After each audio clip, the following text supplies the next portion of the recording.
I read an interesting post yesterday on Facebook by somebody who had been walking their dog up the street near their house in their neighborhood. A rather svelte dog, shall we say. In other words, a dog that's kind of naturally not that bulky. Skinny, maybe, I don't know. But, just a healthy, skinny dog. And was photographed, or noted that she was photographed several times by neighbors as she walked up the street, right? Probably inside their homes, from inside their homes, in the window, that kind of thing. Interesting, isn't it?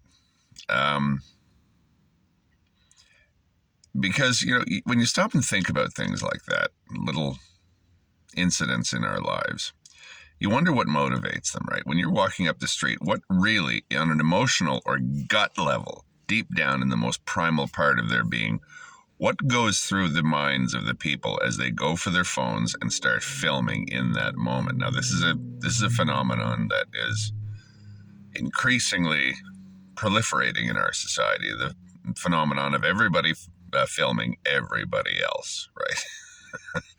And posting it on social media in a denunciatory way. This asshole isn't feeding her dog, really, is what you kind of see in the immediate future of these videos being made of my friend walking up the street with her dog. Now, on a primal level, do you ever get the feeling these people want this dog to be abused so that they can denounce this person to the animal protection authorities? Like if you actually got into their minds, and this is something that they themselves might not be aware of, right?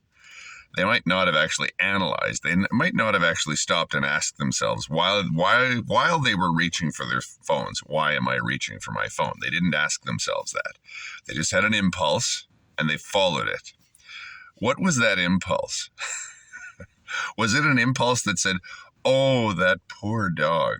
Or is it an impulse that says, I'm going to get that asshole? Or even worse, oh, goody, I get to report somebody. Now, let's say you had that feeling, oh, goody, I get to report somebody to the Society for the Protection of Cruelty to Animals. Are you going to really acknowledge that to yourself? Are you going to say, I just had that feeling that I get to denounce somebody, and denouncing people feels good? My friend has a playmate that he plays with, a little 5-year-old boy, very sweet boy, well-behaved, well-brought up, etc., but with a tendency to tattle on everybody. I asked him once, why do you do that? And in all honesty, and he looked at me with a big innocent smile and said, I don't know. Because he doesn't know. He's never asked himself why he does it, right? He just doesn't know. He's only 5. What do you expect? You can't ask a 5-year-old to explain his or her motives, right? But, it does illustrate the fact that most of us don't think about what we're doing before we do it.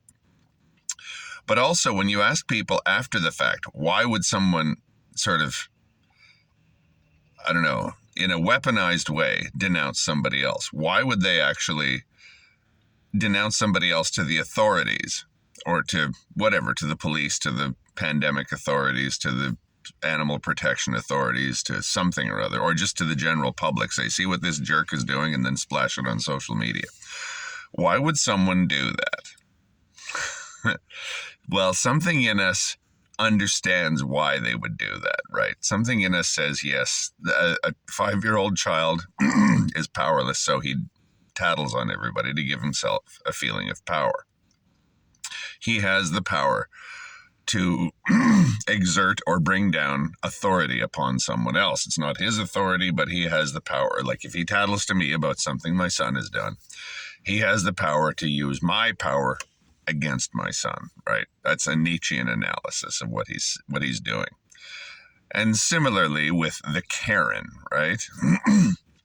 Why does the Karen do what he or she does? Because denouncers are not all females. Karens are not all females, no bloody way. Why does the denouncer, the Karen, do what he or she does? Well, something in us knows why, right? Something in us understands why the Karen behaves this way, right? But we don't want to say it to ourselves, do we? Because it's in us too, right? Now, this brings us to the final point. What's worse? Admitting that you're like this is my approach. I say, look, this urge to harm each other, this urge to denounce each other, this urge to exert coercive power against each other, even if it's, vicariously, like my son's playmate tattling to me, trying to use me against my son in a small, silly, childlike way. Something in us understands why people would do that, right? It feels good, doesn't it? The Karen gets something, gets utility out of spying on, filming, and denouncing other people. And we understand that, right? All of us. Even as we denounce the denouncer for denouncing us, right? It's amazing how screwy things get when you're really brutally honest with yourself. Choose life.